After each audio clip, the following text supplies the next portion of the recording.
6 மாதம் டைம் வேணும் 6 மாதம் டைம் வேணும் அப்படின்னு சொல்லிட்டு கேட்குறாங்க. இந்த 6 மாதம் டைம் எதுக்குன்னு தெரியல. இந்த 6 மாதம் டைம் வரைக்கும் நம்மலாம் வீட்டில் கரண்ட் இல்லாமல் இருக்கணுமா, இல்லை தண்ணி இல்லாமல் இருக்கணுமா? ப்ரோசியம் எப்பா எல்லாத்துக்கும் 6 மாதம் டைம் கேட்டால் எங்கள் பிள்ளைக்கு உன் பேரை வைக்கணும்னு போய் டெல்லியில் பேசிட்டு வந்திருக்கீங்க, நியாயமா? நீங்கள் கற்றுக்கொள்ளுங்கள், 6 மாதம் ஹனிமூன் பீரியட் எடுத்துக்கொள்ளுங்கள். ஆனால் இந்த 32 நாட்களில் 247 பாலியல் வன்புணர்வுகள் இந்த மாநிலத்தில் நடந்திருக்கிறது. சிஎம் சருக்கு ஒரு அடியாள் இருக்கிறார். அந்த அடியாள் சோசியல் மீடியால ஒரு மாஃபியா கிரியேட் பண்ணி பெண்களை பத்தி அவதூறா பேசுறார். நாங்க ஆளுங்கட்சி கிடையாது, ஆனா யாரோட வாழ்க்கையும் அழிக்கிற கட்சியும் கிடையாது. நாங்கள் நல்லது செஞ்சோம் நாங்கள் 100 விஷயத்த சொன்னோம்னா அது பொய் என்று சொல்லி 1000 பேர் உள்ளே இறங்குறோம். அதுதான் இங்கே திவ்யா சொல்லும் போது ஒரு மாஃபியாவாக தான் இங்கே வந்து இன்னைக்கு செயல்பட்டு கொண்டிருக்கிற ஒரு டீம். சார் இருக்காங்க பார்த்தீங்களா, தேர்தலுக்கு முன்பு ஒன்று பேசுகிறீங்க, தேர்தலுக்கு பின்பு ஒரு எங்களுடைய சாதனை பற்றி பேசுகிறீங்க. இப்போ எந்த விஜயை நாங்கள் நம்புவது? நடிகர் விஜயவா அல்லது மாண்புமிகு முதலமைச்சர் விஜயை நாங்கள் நம்புவதா?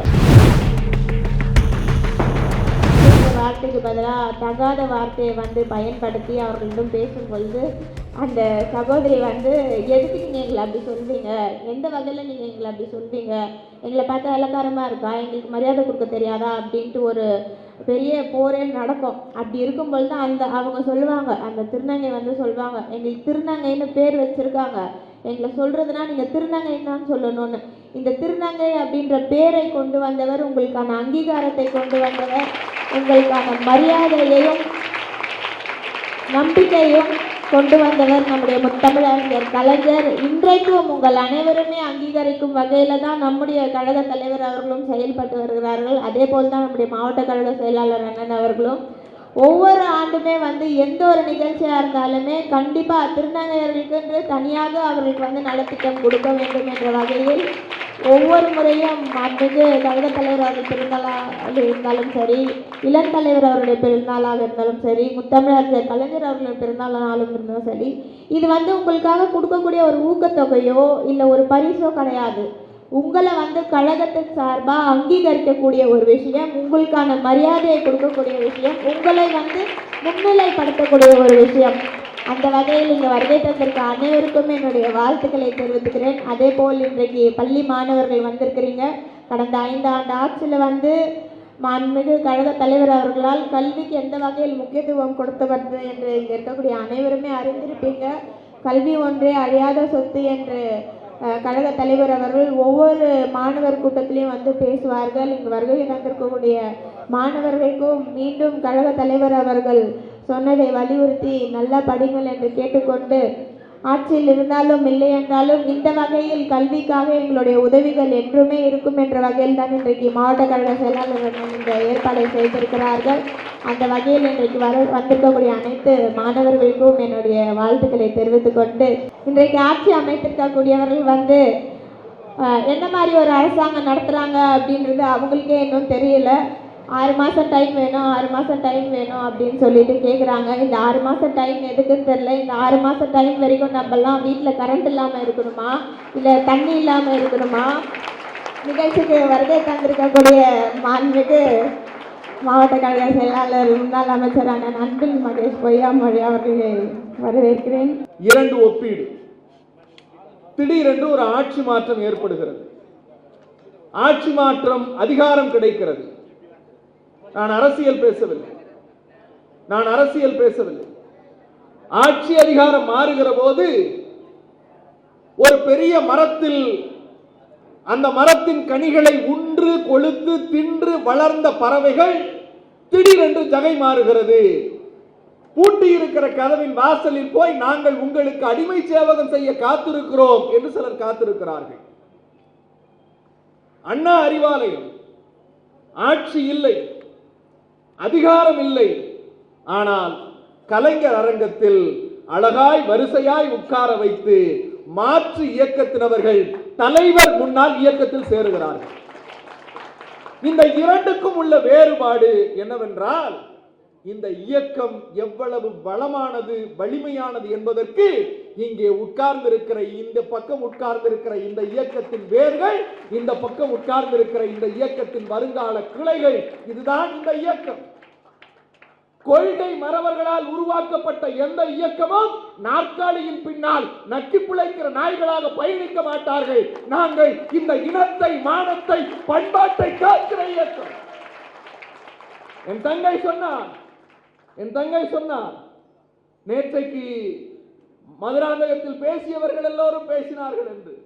நான் அவர்களுக்கெல்லாம் பதில் சொல்லுவதே இல்லை. ஆனாலும் ஒரு செய்தி சொல்லுகிறேன். இங்கே 2 அமைச்சர்கள் இருக்கிறார்கள். எங்களுக்கு அவர்கள் என்னாலும் அமைச்சர்கள் தான். தாயை மாற்ற முடியுமா? தலைவனை மாற்ற முடியுமா? கொண்ட கொள்கையை மாற்ற முடியுமா? அதிகார பசிக்கு வேண்டுமானால் சோஃபாக்கள் மாறலாம். நாங்கள் மாற மாட்டோம். எங்கள் உயிர் போனாலும். எங்கள் இயக்க தலைவர் கலைஞர் சொன்னாரே, இந்த கருணாநிதி அல்ல, இந்த இயக்கத்திற்கு தலைமை ஏற்கிறவன் எவன் வந்தாலும் அவன் போய்விட்டாலும் சரி, இந்த இயக்கத்தில் கடைசி கருப்பு சிவப்பு தொண்டு இருக்கிறவரை இந்த இனத்தை, மானத்தை, பண்பாட்டை காக்கிறவன் திமுக காரன் என்று நாங்கள் இந்த இனத்துக்கு போராடுறோம். நேற்றுக்கு அந்த அமைச்சர் பேசினார். எங்க அண்ணன் ஒரு 9,500 கோடி RSS காரணெல்லாம் சுரண்டி வச்சிருந்த நிலத்தை எல்லாம் புடுங்கி கோயிலுக்கு கொடுத்தார். ஒரு 5,000 கோடிக்கு தங்கத்தை, திருடு போன தங்கத்தை எல்லாம் கொண்டு வந்து சேஃப் டெபாசிட்ல வச்சார். கிட்டத்தட்ட 5,000 கோயில்களுக்கு குடமுழுக்கு நடத்திய ஒரே ஆட்சி எங்க ஆட்சி தான். அது மந்திரி, இந்த மந்திரி. இந்த முறுக்குக்கு மேனுஃபேக்சரிங் டேட் இருக்கு. இந்த மாவு நீங்க எங்க வாங்குனீங்கன்னு ஒருத்தர் கேட்கிறாரு. அவரையும் நாம அமைச்சர்னு எங்க வாயால கூப்பிட சொல்றீங்களே, உங்களை தற்கூரின்னு சொல்லாம வேற என்ன சொல்றது? என்ன சொல்றது? எங்க அண்ணன் பக்கத்துல இருக்கிற பள்ளிக்கல்வித்துறை அமைச்சர் நாமக்கல்ல இருந்து ஒரு பாப்பா மனு போடுது. எங்களை எல்லாம் காலனி பிள்ளைங்கன்னு சொல்றாங்க. எங்க ஸ்கூல் போர்டுல காலனி போர்டுன்னு இருந்துச்சு. திடீர் விசிட். இனிமே நாங்க விசிட்லாம் சொல்லிட்டு போக மாட்டோம், திடீர்னு போவோம்னு என் தம்பி ராஜ்மோகன் சொல்றான்ல, மணிக்கணும் அமைச்சர் ராஜ்மோகன் சொல்றாருல்ல. எங்க அண்ணன் போச்சு நாமக்கல்லுக்கு. நேர கையோட கருப்பு மைய கொண்டு போய், இனிமேல் இது அரசு பள்ளியை தவிர காலனி பள்ளி என்று அழைக்கப்படாதுன்னு காலனிகளை அழித்தவர்கள் எங்கள் அமைச்சர்கள். 234 தொகுதிகளில் இருக்கிற அரசு பள்ளியை போய் ஒரு அமைச்சர் சந்தித்தார் என்றால் அது எங்கள் அமைச்சருடைய செயல்பாடு. நீங்க கத்துக்குங்க, நல்லா கத்துக்குங்க. எங்களுக்கு யாரும் டைம் கொடுக்க மாட்டேங்கிறாங்கன்னு எல்லாரும் பேசுறாங்க. நான் டிவிக்கே போறதில்லை. ஏன் போறதில்லைன்னா, இப்ப டிவிக்கே சார்பா யாரும் பேசுறது இல்ல. ஒன்லி பர்ச்சேசிங் மூத்த பத்திரிகையாளர்கள் தான் பேசிக்கிட்டு இருக்காங்க. நாங்க அவங்கள்ட்ட என்ன கேட்க முடியும்? கேட்டா ஓவரா அடிச்சா எங்களுக்கு அதுக்கு சம்பந்தம் இல்லையம்பா. ஆனா மனசாட்சியோடு பிரியா அவர்கள் பேசினாரே, நீங்கள் கற்றுக்கொள்ளுங்கள், 6 மாதம் ஹனிமூன் பீரியட் எடுத்துக்கொள்ளுங்கள். ஆனால் இந்த 32 நாட்களில் 247 பாலியல் வன்புணர்வுகள் இந்த மாநிலத்தில் நடந்திருக்கிறது. இந்த மாநிலத்தில் நடந்திருக்கிறது. போக்குவரத்து பேருந்து எங்க என்று கேட்டால், நீ சாப்பிட்ட நான் சாப்பிடலன்னு சொல்ற ஒரு அமைச்சரை பெற்றிருக்கிறோம். நீ எந்த துறைக்கு அமைச்சர்? சுற்றுலாத்துறை அமைச்சரா, சுற்றுச்சூழல் துறை அமைச்சரா? சார், மீன்வளத்துறை அமைச்சர் நீங்க. கச்சத்தீவு பிரச்சனை, அங்கிருந்து மாதா அந்தோனியார் கோயில் திருவிழாவுக்கு போன மக்கள் கேட்கிறாங்க. என்னப்ப நோ கமெண்ட்ஸ். இந்த மாற்றத்தை தானே நீங்க எல்லாம் எதிர்பார்த்தீங்க. இந்த நாடையும் நாட்டு மக்களும் நாசமாய் போகட்டும் என்றார் அப்படின்னு எம்.ஆர். ராதா சொல்லுவார்ல. நீங்கள் நாசமாய் போகிற அந்த நொடியிலும் சில்லு சில்லாய் இந்த மாநிலம் பிரிக்கப்படும் என்கிற நோக்கிலும் தன் உயிரே போனாலும் தன் கடைசி சொட்டு ரத்தம் இந்த மண்ணில் சிந்துகிற வரை தமிழ் இனத்தையும் தமிழ் பண்பாட்டையும் தமிழ் மக்களுக்காக உயிரை கொடுக்கிற ஒரே இயக்கம் இந்த மேடையில் உட்கார்ந்திருக்கிற இயக்கம். மூத்தோரை போற்றுவோம். சார், இன்னமும் சொல்றேன், இந்த இயக்கத்திலிருந்து எவனும் போகல. இந்த இயக்கத்திலிருந்து எவனும் போகல. இந்த இயக்கம் ஏனென்றால் கொள்கை வழி வந்தது, சித்தாந்த வழி வந்தது, இந்த இனத்தை பாதுகாக்க வந்தது, கருப்பு சிவப்பு என்கிற அடையாளத்தோடு வந்தது, இந்த மண்ணின் மானத்தை பாதுகாக்க வந்தது. மிஸ்டர் ப்ரோ பேசினார்ல டெல்லியில, ப்ரோ பேசல, பேப்பர் பேசிச்சு. என்ன பேசிச்சு தெரியுமா? தமிழ்நாட்டில் 42% பெண்கள் வேலை பார்க்கிறார்கள். இந்தியாவிலேயே 1 ட்ரில்லியன் பொருளாதாரத்தை நோக்கி இந்த மாநிலம் போய்கொண்டிருக்கிறது. அதிகபட்சமாக 67% உற்பத்தி திறனோடு இந்த மாநிலம் இருக்கிறது. இந்த மாநிலத்தில் தனிநபர் வருமானத்தில் முதலிடத்தில் இருக்கிறது. இந்த மாநிலம் தான் தனிநபர் கட்டமைப்பு, தனிநபர் மேம்பாட்டில் முதலிடத்தில் இருக்கிறது. தொழில் முதலீட்டில் முதலிடத்தில் இருக்கிறது. தொழில் ஊக்குவிப்பில் முதலிடத்தில் இருக்கிறது. இதை பேசினது மிஸ்டர் ப்ரோ சிஎம். ஏப்பா, எல்லாத்துக்கும் 6 மாசம் டைம் கேட்ட எங்க பிள்ளைக்கு உன் பேரை வைக்கணும்னு போய் டெல்லியில பேசிட்டு வந்திருக்கீங்க, நியாயமா? எங்கள் தலைவர் சொன்னாரே, அண்ணா சொன்னது அன்றைக்கு, எங்கள் முத்துவேல் கருணாநிதி ஸ்டாலின் சொன்னார், இந்த ஸ்டாலின் கொண்டு வருகிற திட்டத்தை யாராவது தடுத்து நிறுத்த வேண்டும் என்றால் அது தமிழ்நாடு கீழே போவதற்கு சமம். அதற்கு தைரியம் இருக்காது. இன்னைக்கும் சொல்றேன், இந்த மாநிலத்தை ஆளுவது முத்துவேல் கருணாநிதி ஸ்டாலின் தான் சார். வெறும் 17 லட்சம் ஓட்டு தான் சார் வித்தியாசம். வெறும் 17 லட்சம் ஓட்டு தான். 234 தொகுதிகள்ல வெறும் 7000 ஓட்டு ஒரு தொகுதிக்கு. உங்களுக்கு பெரும்பான்மை இல்லை. மக்கள் உங்களை ஆதரிக்கவில்லை. மக்கள் எங்களையும் ஏமாத்தல. உங்களுக்கு இணையா எங்களுக்கு ஓட்டு போட்டிருக்கான். உங்களுக்கு இணையா எங்களுக்கு ஓட்டு போட்டிருக்கான். எங்கேயோ ஒரு இடத்துல நாங்க எதிரிகளை பிக்ஸ் பண்ண மறந்துட்டோம், அவ்வளவுதான். இது தோல்வி அல்ல. இந்த தோல்வி என்பது நாற்காலி எங்களுக்கு கிடைத்தால் நாட்டுக்கும் நாட்டு மக்களுக்கும் நல்லது செய்வோம். அப்படி கிடைக்காவிட்டால், நாட்டு மக்களுக்கு எவனேனும் நல்லது செய்யாவிட்டால் அவனை பிடித்து நடு ரோட்டில் நிப்பாட்டி ஏன் செய்யவில்லை என்று கேட்கிற எங்கள் இயக்கம் இருக்கிறது. போராடுவோம், ஆட்சியை மீண்டும் தக்க வைப்போம். இந்த இனத்திற்காக, இந்த மண்ணுக்காக, கலாச்சாரத்தை பண்பாட்டை பாதுகாக்கிற ஒரு இயக்கத்தில் நாம் உறுப்பினர்கள் மரணிக்கிற வரை கருப்பு சிவப்போடு பயணிப்போம் என்கிற உறுதியை ஏற்போம். வாய்ப்பளித்தமைக்கும் வாய்மொழி கேட்டமைக்கும் நன்றி பாராட்டி விடைபெறுகிறேன். நன்றி, வணக்கம். எல்லாருக்கும் வணக்கம். இந்த விழாவிற்கு என்னை அழைத்த என் சேகர் பாபு ஐயாவுக்கு என் நன்றி. ஆளுங்கட்சியாக இருக்கும்போது சந்தோஷமா ஃபங்க்ஷன்ஸ்க்கு வந்துட்டு இருந்தேன். இப்போ ஸ்ட்ராங்காக கெத்தாக வந்திருக்கேன். சோஷியல் மீடியாவில் என்னை பற்றி பொய்யான அவதூறுகள், ஆதாரமற்ற குற்றச்சாட்டுகள், அதனால் நிறையா பேர் என்கிட்ட நீ ஃபங்க்ஷன்ஸ்க்கு போகாத, போனாலும் ஃபங்க்ஷனில் பேசாத அப்படின்னாங்க. நான் இனிமே தான் சத்தமாக பேச போகிறேன். தந்தை பெரியார் மீது செருப்பு வீசினதுக்கு அப்புறம் தான் அவர் அதிகமாக பேசினார். Silence is not dignity, speaking up is dignity. பெண்களுக்கு ஒரே ஒரு விஷயம் சொல்கிறேன், life is your right, don't give up the fight. நம்ம திமுக கட்சி பெண்களை எம்பவர் பண்ணுற ஒரு கட்சி. தாய்மாமன் சீர் கொடுத்துட்டு சீரா இருன்னு சொல்லாமல் பெண்கள் ஃபினான்ஷியலி இண்டிபெண்ட்டாக இருக்கணுங்கிறதுக்காக நிறைய திட்டங்கள், தோழி விடுதி திட்டம், கலைஞர் உரிமை தொகை திட்டம், விடியல் பயணம் திட்டம், இப்படி பல திட்டங்களை கொண்டு வந்திருக்காங்க. பெண்கள் சிரிக்கணும், பெண்கள் சிந்திக்கணும், பெண்கள் சாதிக்கணும் அப்படின்னு நினைச்சவர் தான் முத்தமிழறிஞர் டாக்டர் கலைஞர் ஐயா. அக்ரிகல்ச்சர், இண்டஸ்ட்ரி, கல்வி, மருத்துவம், சுகாதாரம், பெண்கள் முன்னேற்றம், குழந்தைகள் முன்னேற்றம்னு மற்ற மாநிலங்கள் பார்த்து பொறாமைப்படுற அளவுக்கு தமிழ்நாடு நம்ம திமுக கவர்மெண்ட்ல மாபெரும் வளர்ச்சி அடைஞ்சிருக்கு. நம்ம தலைவர் திரு மு.க. ஸ்டாலின் அவர்களுக்கும் மற்ற தலைவருக்கும் என்ன வித்தியாசம்? Our leader is an ethical leader. நம்ம தலைவர் ஒரு கண்ணியமான தலைவர். ஜெயிக்காத இடத்துல கூட போய் நன்றி சொன்ன தலைவர். கொரோனா டைம்ல தன்னோட உயிரை பத்தி கூட கவலைப்படாம மக்களுக்காக மக்களை சந்திச்ச ஒரு தலைவர்.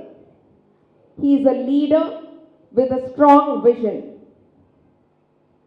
உதய் சார் ஒரு வாரத்துக்கு முன்னாடி அவரோட ஆஃபீஸில் மீட் பண்ண, நம்ம ஆளுங்கட்சியாக இருக்கும்போது எந்த அளவுக்கு எனர்ஜியோடு இருந்தாரோ அதை விட 10 times அதிக எனர்ஜியோடு இருக்கார்.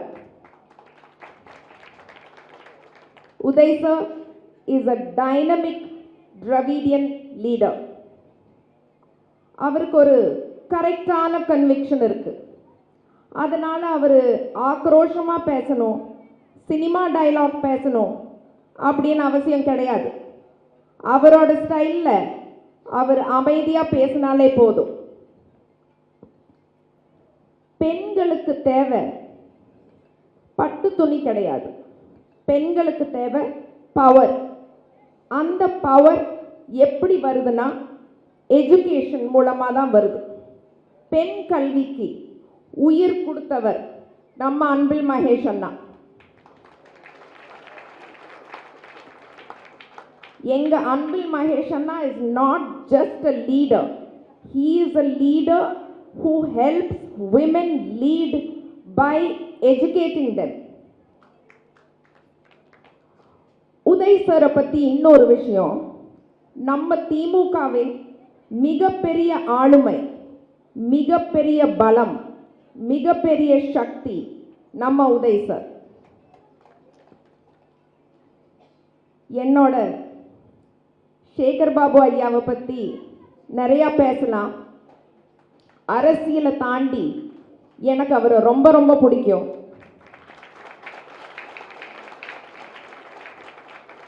அவரோட வீட்டில் இருக்கிற குழந்தைகளை அவர் எப்படி பார்த்துக்கிறாரோ நம்ம எல்லாரையும் அவர் அப்படி தான் பார்த்துக்கிறார். உங்க அன்புக்கும் பாசத்துக்கும் ரொம்ப நன்றிங்க ஐயா. என்னுடைய நண்பர், என்னோட தமிழன் பிரசன்னா அண்ணாவுக்கும் சுதாகர் அண்ணாவுக்கும், என்னோட பெஸ்ட் ஃப்ரெண்ட் பிரியா மேம்க்கும் என்னுடைய நன்றி. சிஎம் சார் கிட்ட நான் கொஞ்சம் பேசணும். ஃபர்ஸ்ட் ஆஃப் ஆல், ஒரு காரணம் இல்லாமல் அவரை கிரிட்டிசைஸ் பண்ணுறது எனக்கு பிடிக்காது. நம்மளை விட ஒரு குட்டியாக ஒரு 3.5% அதிக ஓட்டு வாங்கியிருக்காரு. அதுக்கு என்னோட வாழ்த்துக்கள்.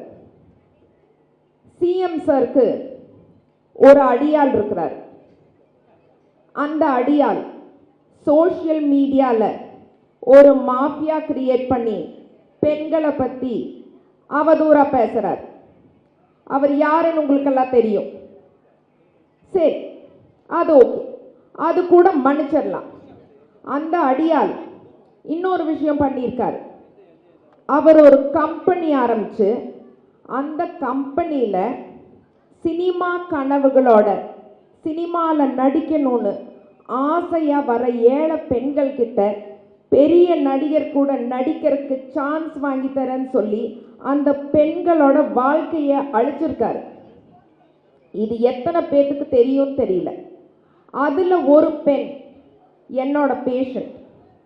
அவங்க பட்டியல் சமூகத்தை சேர்ந்த பெண்.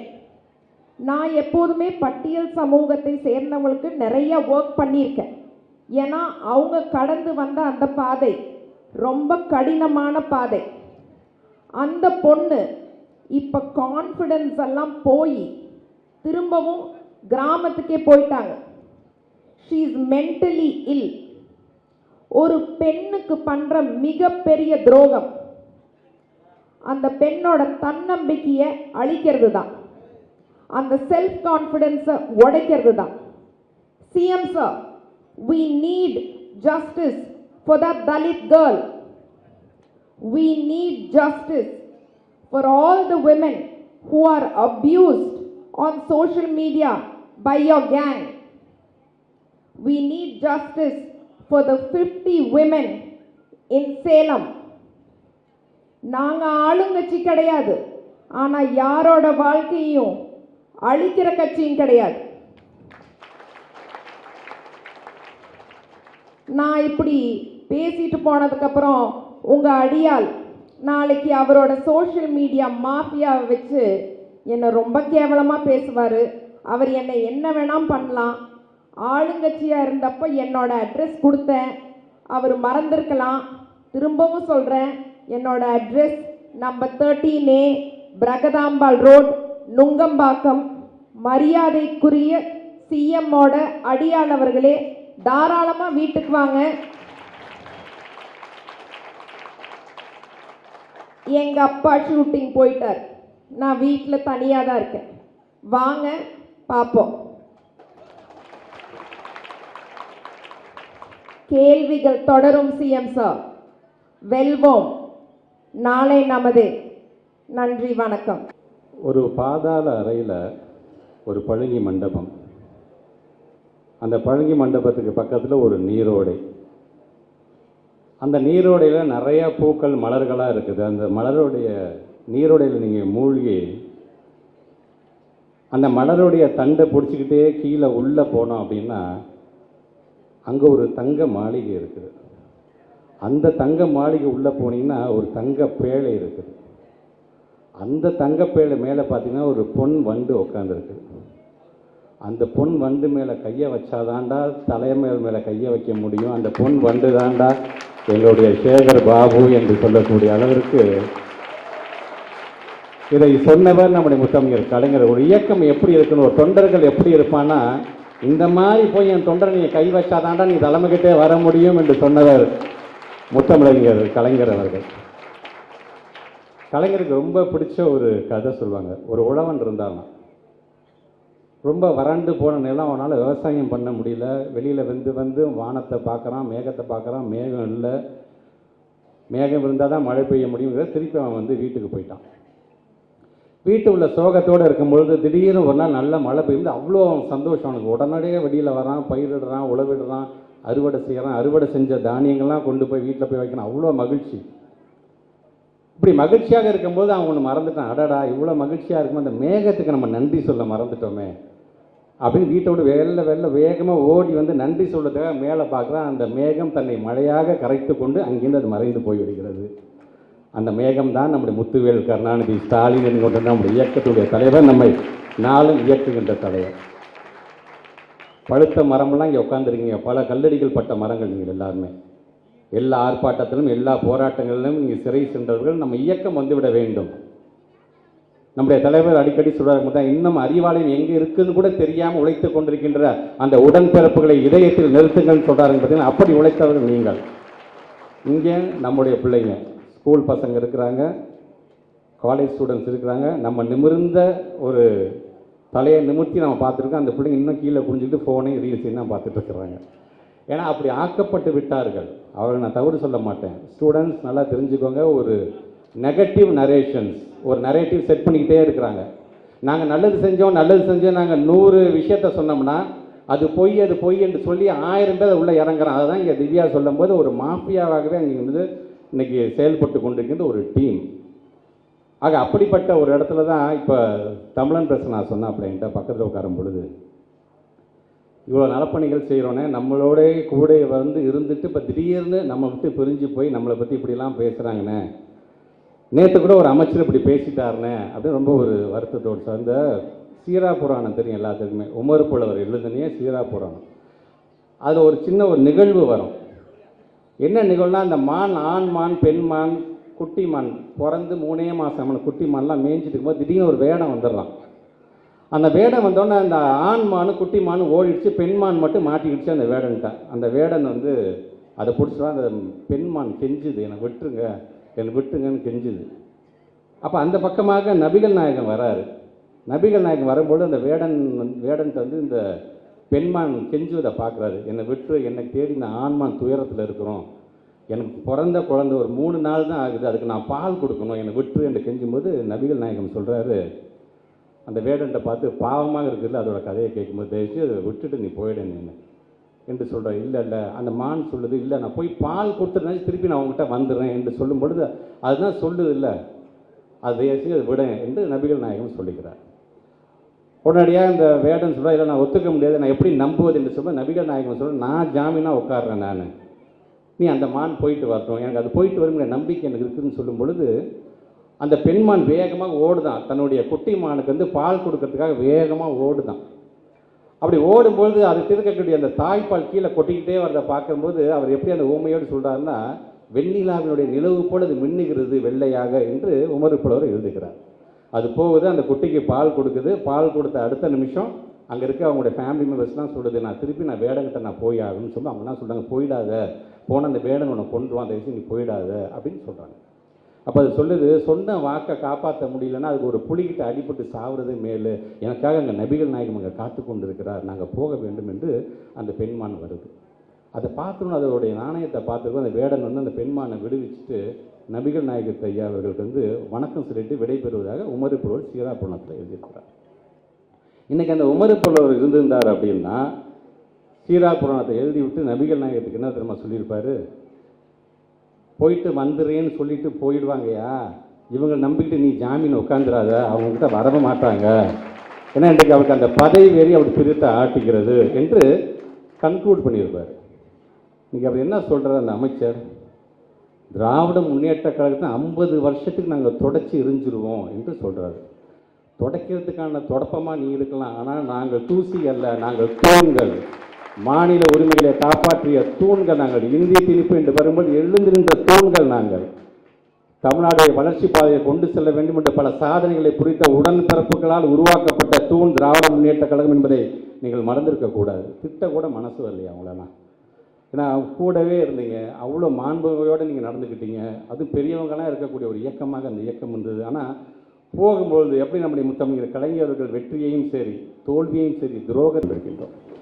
ஆக இன்றைக்கு நானும் பார்க்குறேன், இதெல்லாம் பேசும்போது திவ்யா சொன்னாங்க இல்லையா, ஆளுங்கட்சியாக இருக்கும்போது மன்னன் செயற்பாகுடைய நிகழ்ச்சியை நம்ம கலந்துருக்கோம். நாங்கள் இன்றைக்கு நாம் எதிர்கட்சியாக இருக்கும் பொழுதும் வெற்றி வாய்ப்பு இழந்தோம் என்று சொன்னால் இன்னும் அதே கம்பீரத்தோடு அதையோட தெம்போடு இந்த கிழக்கு மாவட்டம் இன்றைக்கு நடைபெறுகிறது என்று சொல்லும் பொழுது அதே மேடை, அதே போன்ற பயனாளிகள், அதே போன்ற முன்னெடுப்பு கொஞ்சம் கூட குறையாமல். ஆக நாம் அப்படியும் இருந்திருக்கின்றோம், இப்படியும் இருக்கின்றோம், மீண்டும் அப்படியும் மாறுவோம் என்பதை சொல்வதற்காகத்தான் இன்றைக்கு இது போன்ற நிகழ்வுகளை 19வது நிகழ்ச்சி பல லட்சங்களை செலவு செய்கிறோம் என்று சொல்லும் பொழுது இங்கே வருவங்க ஒன்று புரிஞ்சுக்கணும். நீங்கள் இப்போ திவ்யா சொன்ன மாதிரி நாங்கள் பேசிட்டு போகும்போது உடனடியாக ஒரு மாஃபியா கும்பிடுறதுக்குள்ளே இறங்கும். இவங்க இப்படி சொன்னாங்களே, இவங்க நம்ம என்ன பதிலடி கொடுக்கலாம், இவங்க எப்படி அசிங்கப்படுத்த, எப்படி கொச்சப்படுத்தலாம். எல்லாருமே குடும்பத்துக்காரங்க தானப்பா, எல்லாருமே உங்கள் வீட்லேயும் படித்த பிள்ளைங்கள்லாம் இருக்காங்க தானே, அந்த பெற்றவங்களாம் நீங்கள் தான் இன்னமேட்டு உங்கள் பிள்ளைங்களுக்கு நீங்கள் அறிவுரை சொல்ல வேண்டும். ஆல்மோஸ்ட் இன்றைக்கி இருக்கக்கூடிய தகவல் என்ன தெரியுமா, அந்த சின்ன பிள்ளைங்க சொல்லி நான் ஓட்டு போட்டுட்டேன், சின்ன பிள்ளைங்க சொல்லி ஓட்டு போட்டேன்னு சொன்னாங்க பார்த்தீங்களா, அந்த பெரியவங்க ஏறத்தாழ 30% பேர் இன்றைக்கி வருத்தப்படுகின்ற அளவிற்கான இன்றைக்கி நமக்கு ரிப்போர்ட் வந்துக்கிட்டு தான் இருக்கின்றது. அதான் இங்கே பிரச்சனை சொல்லும்போது ஏன்னா இப்போ எனக்கு என்ன ஆச்சுன்னா, தேர்தலுக்கு முன்பு நம்மளை எதிர்த்து பிரச்சாரம் பண்ணார் யார், இன்றைக்கி இருக்கக்கூடிய சிஎம் சார். தேர்தல் முடிஞ்சதுக்கு பிறகு நமக்கு இப்போ ஆதரவாக பிரச்சாரம் பண்ணிகிட்டு இருக்கிறார். நிதி ஆயோக்கில் உட்காந்துக்கிட்டு ஆமாங்க தமிழ்நாட்டில் பார்த்தீங்கன்னா எஜுகேஷன் நல்லா இருக்குங்க, இங்கே இருக்கிற ஹெல்த் ரொம்ப நல்லா இருக்குங்க, பெண்கள் பாதுகாப்பாக இருக்கிறார்கள், ஒட்டுமொத்தமாக இந்தியாவில் 42% பெண்கள் வேலை செய்கிறார்கள் என்று சொன்னால் அதுக்கு காரணம் அது தமிழ்நாட்டை சார்ந்திருக்கின்ற பெண்கள் தான் அப்படின்னு அவர் சொல்லும் பொழுது இப்போ தான் சரியாக ஒழுங்காக அழகாக உண்மையை யாரும் எழுதி கொடுத்துருக்காங்க அவருக்கு. ஆக அப்படிப்பட்ட நம்முடைய சிஎம் சார் இருக்காங்க பார்த்தீங்களா, தேர்தலுக்கு முன்பு ஒன்று பேசுகிறீங்க, தேர்தலுக்கு பின்பு ஒரு எங்களுடைய சாதனை பற்றி பேசுகிறீங்க. இப்போ எந்த விஜயை நாங்கள் நம்புவது, நடிகர் விஜயவா அல்லது மாண்புமிகு முதலமைச்சர் விஜயை நாங்கள் நம்புவதா, நீங்கள் தான் சொல்ல வேண்டும். நாங்கள் என்ன சொன்னோம், இப்போ நினச்சி பாருங்கள், இப்போ திராவிட மாடல் 2.0 வந்திருந்தால் என்ன மாதிரியான டிஸ்கஷன் தலைமை செயலகத்தில் ஓடி இருக்கும். அப்போ நம்ம 2000 ரூபா கொடுக்குறோன்னு சொல்லிட்டோம், அது அண்ணா பிறந்த நாள் நம்ம கொடுக்கலாமா அல்லது நம்ம வந்து தலைவருடைய நினைவுகள் அன்னைக்கு கொடுக்கலாமா, அது என்றைக்கு அதை கொடுக்கலாம். இன்றைக்கி நம்முடைய தமிழ்நாட்டுடைய முதலமைச்சராக நம்முடைய இயக்கத்தில் இருந்ததாக இருந்துச்சுன்னா இன்றைக்கி டிஸ்கஷன் அப்படி போயிருக்கும்.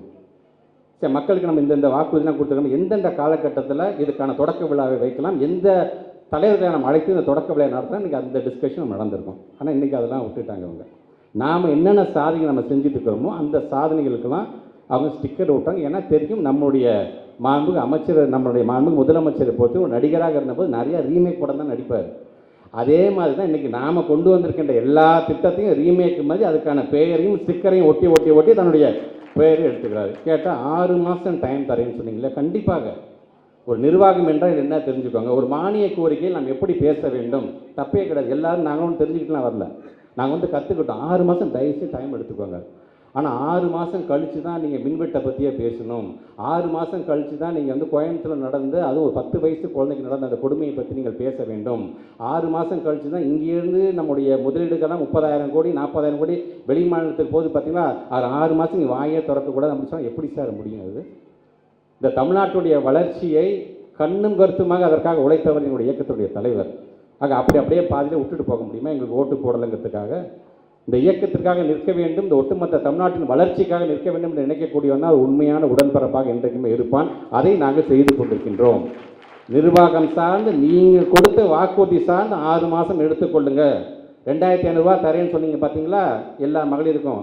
இன்றைக்கி கூட நம்ம சேர்வ நிகழ்ச்சிக்கு வரதுக்கு முன்னாடி நான் ஃபோனில் பார்க்குறேன், ஒரு செய்தியே வருது, இன்றைக்கி 1000 ரூபா போட்டாச்சாம்பா. ஆக இதை பார்க்கும்போது நமக்கு அவ்வளோ பெருமையாகவும் இருக்கின்றது. அதே நேரத்தில் நாங்கள் என்ன தப்பு செய்யணும், நாங்கள் என்ன தவறு செய்கிறோம்? நாங்கள் செஞ்ச எல்லாத்தையும் பார்த்தீங்க, சூப்பர் சார், நல்லா சேர்வாவை நல்லா பண்ணிட்டார், இந்த ஆட்சி ரொம்ப நல்லா பண்ணிச்சு, தலைவர் ரொம்ப நல்லா பண்ணிட்டாரு, சரி அடுத்து வேறு யாருக்கு வாய்ப்பு கொடுக்கலாம், அவ்வளோ கம்ஃபர்ட் ஜோனுக்கு போயிட்டீங்க நீங்கள். நாம் எப்படிங்க இருந்தோம் அப்படிங்கிறது, நம்ம எப்படி இந்த இயக்கத்தில் இப்படி சுயமரியாதையாக நடப்போடுறோம் அப்படிங்கிறது இவங்களை பார்த்து தெரிஞ்சுக்கோங்க. இவங்களாம் ஒரு காலத்து எவ்வளோ கஷ்டப்பட்டு இருப்பாங்க அப்படின்னு. எதுக்காக துண்டை மேலே போட்டுட்டு போகிறோம் நம்ம தெம்பா? ஒரு காலத்தில் துண்டெல்லாம் அப்படி மேலே போட்ட முடியாது. உங்கள் அப்பாவாக இருந்தாலும் உங்கள் தாத்தாவாக இருந்தாலும் சரி, துண்டை அப்படி மேலே போட்டுட்டுனா அப்படி கம்பீரமாக நடந்து போக முடியாது. அங்கே யாராச்சும் ஒருத்தங்க வரான், யாரும் நான் சொன்னால் சொல்ல வேண்டிய அவசியமே உங்களுக்கே தெரியும். வந்தால் அதை எடுத்து இடுப்பில் கட்டிக்கிட்டு கக்கத்தில் வச்சுக்கிட்டு கீழே குனிஞ்சிக்கிட்டு அவங்க முகத்தை கூட பார்க்காம நீங்கள் போக வேண்டும். வயதில் மூத்தவராக இருப்பார் அவர்.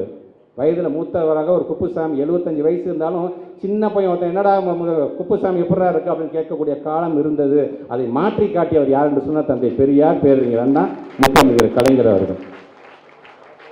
ஆக இங்கே வருகை தந்திருக்க நாமெல்லாம் பயனாளிகளாக வருகை தந்திருக்கோம். ஒன்று தான், ஆங்கிலத்தில் ஒரு மிகப்பெரிய ஒரு எல்லாத்துக்கும் பிடிச்ச கதை, எல்லாத்துக்குமே தெரிந்த கதைகள் தான். அதில் குறிப்பாக பார்த்தீங்கன்னா, ஒரு காதலன் தன்னுடைய காதலி சொல்கிறான், உனக்கு என்ன வேணாலும் நான் செஞ்சு தரேன், நான் உனக்கு என்ன வேணும்னு சொல்லு என்று காதலன் கேட்கும்போது அந்த காதலி சொல்லுகிறாள், எனக்கு உன்னுடைய தாயோட இதயம் வேண்டும் என்று சொல்லுகிறார். அவன் உடனடியாக வேகமாக வீட்டுக்கு ஓடி வரான். வீட்டுக்கு ஓடி வந்து அவங்க அம்மாவை பார்த்துட்டு அவங்க அம்மா கேட்குறா, சாப்பிட்டியாப்பா, இவ்வளோ கலப்பா ஓடியா, உட்கார்றா சாப்பிட்றா அப்படின்னு சொல்லும்போது கையில் இருக்கிற கத்தியை எடுத்து தன்னுடைய தாயை குத்தி அந்த இதயத்தை எடுத்துக்கொண்டு தன்னுடைய காதலியை பார்க்க ஓடுகிறான். ஓடும்போது தவறி கீழே விழுகிறான். அந்த தாயினுடைய இதயம் கேட்கிறது அவனை பார்த்து, ரொம்ப பலம் அடியாப்பட்டுச்சாப்பா, கொஞ்சம் பார்த்து மெதுவாக போப்பா என்று சொல்லுகிறது. அதுதான் தாய். ஆக அந்த கட்டளைக்கு யார், கவர்ச்சியான கட்டளைக்கு யார் என்பது உங்களுக்கு தெரியும். அவன் யாரை தேடி ஓடி வந்தான் என்று சொன்னால், நம்முடைய இயக்க தலைவர் முத்துவேல் கருணாநிதி ஸ்டாலின் என்ற தாயை நோக்கி ஓடி வரும் பொழுது, சாப்பிட்டியாப்பா, வயிறார சாப்பிட்டியாப்பான்னு கேட்குற வார்த்தை எது தெரியுமா? திராவிட மாடல் அரசாங்கத்தால் கொண்டு வந்த ஒவ்வொரு திட்டங்களும் தான். அவருடைய இதயத்தை குத்தி கிழித்து அந்த இதயத்தை எடுக்கிறது எது தெரியுமா? தேர்தல் ரிசல்ட்டு. அந்த தேர்தல் ரிசல்ட்டோட அப்பாடா அந்த கவர்ச்சியான கட்டளையை பார்க்க நான் ஓடுறேன்னு சந்தோஷமாக ஓடுறேன். தடுக்கி விழுகும்போது அந்த இதயம் கேட்குறது, பலம் அடி பலமாக பட்டுருச்சு, அப்பா பார்த்து போப்பான்னு சொல்லிச்சு. பார்த்தீங்களா? அதுதான் எங்களுடைய முத்துவேல் கருணாநிதி ஸ்டாலின் அவர்கள். உங்களுக்காக நாங்கள் குரல் கொடுக்கும்போது ஆளுங்கட்சியை சார்ந்தவங்க நம்ம சொன்னோம், ஏன்ப்பா கதறீங்க, தோற்று போனதுக்கப்புறம் கதறாங்கப்பா, அலறாங்கப்பா அப்படின்னு சொல்கிறீங்க. ஒன்று நல்லா தெரிஞ்சுக்கோ, உன் வீடு பற்றி எறியும் போது நீ கதறதை காட்டிலும் எங்களுடைய உடன்பிறப்புகள், எங்களுடைய இயக்கத்துடைய தலைவராயா உனக்காக கதறாரு. அது உனக்காக கதறப்படுகிறத தவிர நாங்கள் பல வெற்றிகளையும் பல தோல்விகளையும் பார்த்துருவோம். எங்களை மாதிரி வெற்றி பெற்றதும் கிடையாது, எங்களை மாதிரி தோல்வி அடைந்ததும் கிடையாது. ஆனால் மீண்டும் மீண்டும் வந்து கொண்டே இருப்போம். எதற்காக தெரியுமா? இந்த மாதிரி காமெடியான அரசாங்கம் ஒரு 5-5 வருஷம் வந்துட்டு போனதுக்கு மீண்டும் அதை தூசி தட்டி அதை மீண்டும் அதை உயர்த்துவதற்கான ஒரு இயக்கம் உண்டு என்று சொன்னால் அது திராவிட முன்னேற்ற கழகம் தான் என்பதை அனைவரும் இன்னைக்கு ஒற்றுக்கொண்ட ஒரு இயக்கம் எங்களுடைய இயக்கம். ஆக அந்த விதத்தில் தான் இன்றைக்கு தொடர்ந்து நம்முடைய தமிழ்நாட்டு முதலமைச்சர் 8,000 ரூபா கூப்பன் தரேன்னு சொன்னார். பெண்கள்லாம் சொந்த காலில் நிற்க வேண்டும், 8,000 ரூபா கூப்பன் தரேன்னாரு. ஆனால் இன்றைக்கி சேலம் மாவட்டத்தில் 50 பெண்கள் சீரழித்து 8,000 வீடியோவை போட்டுட்டு இருக்கிறான் ஒருத்தன், அதுவும் டிவி கேட்காரனா இருக்கிறான். அதை தயவுசு தட்டி கேளுங்கள். நீங்கள் மாமே சீர் கொடுக்கறதுலாம் ஒரு பக்கம் இருக்கக்கூடாது, எப்போ கொடுக்கன்னு தெரியாது. ஆனால் இன்றைக்கி உங்களுடைய இயக்கத்தை சார்ந்தவர்களால் சீரழிக்கப்படுகிறார் அந்த பெண்கள்லாம். அதற்கெல்லாம் ஒரு தயவு செஞ்சு ஒரு நல்ல ஒரு நீதியை, ஒரு தண்டனையை நீங்கள் பெற்றுத்தர வேண்டும் என்பதுதான் நான் சிஎம் சாருக்கு நினைக்கக்கூடிய ஒரு வேண்டுகோள். ஆக இப்படி உங்களுக்காக இப்போ வந்து சிங்கப்பெண் படையெல்லாம் நீங்கள் கொண்டு வரீங்க, ரொம்ப சந்தோஷம். ஆனால் யார் கொண்டு வந்தது? பிங்க் பேட்ரோல் விதத்தில் ஏற்கனவே நம்ம கொண்டு வந்தது தான். மீண்டும் அதை பேரை மாற்றி நீங்கள் கொண்டு போய் இன்றைக்கி அந்த சிங்கப்பெண்கள் படையை சார்ந்திருக்கின்ற பெண் காவலர்களுக்கே நீங்கள் பாதுகாப்பு இல்லாமல் ஒரு மாநிலமாக எனக்கு மாறிட்டு இருக்கிறது பற்றி எங்களுக்கு வருத்தமாக இருக்கின்றது. நல்லா தெரிஞ்சுக்கோங்க, தமிழ்நாட்டில் இருக்கும்போது நமக்கு இந்த வருத்தமாக தெரியாது. நீங்கள் அடுத்த ஸ்டேட்டுக்கு போகும்போது என்னங்க உங்கள் ஸ்டேட்டில் எப்படின்னா நடக்குதாம்லன்னு கேட்கும்போது தான் நம்ம வெக்கி தலை குனிய வேண்டிய ஒரு சூழ்நிலை வரும். அது போன்ற சூழ்நிலை தயவுசெய்து நம்முடைய மாநிலத்திற்கு நீங்கள் உருவாக்கி தந்துடக்கூடாது என்பதுதான் சிஎம் சாருக்கு நான் வைக்கக்கூடிய ஒரு மிகப்பெரிய ஒரு வேண்டுகோள். அதுவும் இப்போ ஸ்கூலில் பார்த்தீங்கன்னா நீங்கள் உள்ள நுழைஞ்சு அவங்க அடிக்கக்கூடிய அட்ராசிட்டி போன உடனே கேட்குற முதல் கேள்வி, விஜய் சார் படத்தை பார்த்துருக்கீங்களா, தளபதி படத்தை பார்த்தீங்க, என்ன படம் கடைசியாக பார்த்தீங்க அப்படின்னு உள்ளே பூந்து கேட்குறாங்க. கேட்கக்கூடிய கேள்வியாது. ஒரு மருத்துவமனைக்கு போனால் அங்கே இருக்கக்கூடிய ஃபெசிலிட்டிஸ் என்ன, இன்ஃப்ராஸ்ட்ரக்சர் என்னன்னு பார்க்க மாட்டாங்க. இப்படி சுற்றி செவரை பார்த்துட்டு எங்கே விஜய் சார் ஃபோட்டோவே காணும், முதல்ல அதை மாட்டுங்கன்னு சொல்லிட்டு போயிடுங்க. சார் இங்கே இந்த இன்ஃப்ராஸ்ட்ரக்சர் குறைபாடுகளாக இருக்கா, முதல்ல விஜய் சார் ஃபோட்டோ மாட்டுங்க, அதுக்கப்புறம் போகிறேன்ட்டு போகிறார்கள். ஸோ அவங்க இஷ்டத்துக்கு தகுந்தாப்போ ஒரு இன்ஸ்பெக்ஷன் செஞ்சால் போதும், அது ரீல்ஸில் போட்டால் போதும், நம்ம ரொம்ப ஆக்டிவாக இருக்கிறோம் என்று நினைத்து கொண்டிருக்கின்றார்கள். நீ ஆக்டிவாக இருக்கணும்னு யாராச்சும் பார்த்து நீ தெரிஞ்சுக்கணும். இங்கே உட்காந்துருக்காரு பற்றியா சேகர் பாபு, இந்த அண்ணன் சேகர் பாபுகளை பார்த்து ஆளுங்கட்சியாக இருக்கும்போது நம்ம எப்படி ஆக்டிவாக இருக்க வேண்டும், எதிர்கட்சியாக இருக்கும்போது நம்ம எப்படி செயல்பட வேண்டும் என்பதை பார்த்து தெரிந்து கொள்ளுங்கள் நீங்கள். ஆக இப்படி ஒவ்வொரு இயக்கத்தை சார்ந்திருக்கின்ற நம்முடைய தோழர்களுக்காக நான் சொல்லிக்கொள்வது ஒன்றே ஒன்று தான். நாம் என்றைக்குமே திராவிட முன்னேற்ற கழகம் என்கின்ற ஒரு பெருமை வாய்ந்த 75 ஆண்டு காலம் பழமை வாய்ந்த ஒரு இயக்கத்துக்கு சொந்தக்காரர்கள். நம்மால் இந்த இயக்கம் என்கிற விதத்தில் நாம் நம்முடைய உழைப்பை மட்டும் நிறுத்திவிடாமல் இந்த மக்களுக்காக நாம் குரல் கொடுத்து கொண்டே இருப்போம். நம்முடைய இயக்கத் தலைவரும் நம்முடைய இளம் தலைவரும் நமக்கு என்ன கட்டளையிடுகிறார்களோ அதை பின்பற்றி மீண்டும் வருவோம் என்று சொல்லி உங்கள் அனைவருக்கும் மீண்டும் ஒரு முறை என்னுடைய வாழ்த்துக்களையும் பாராட்டுகளையும் தெரிவித்து இந்த உரையை நிறைவு செய்கிறேன். நன்றி, வணக்கம்.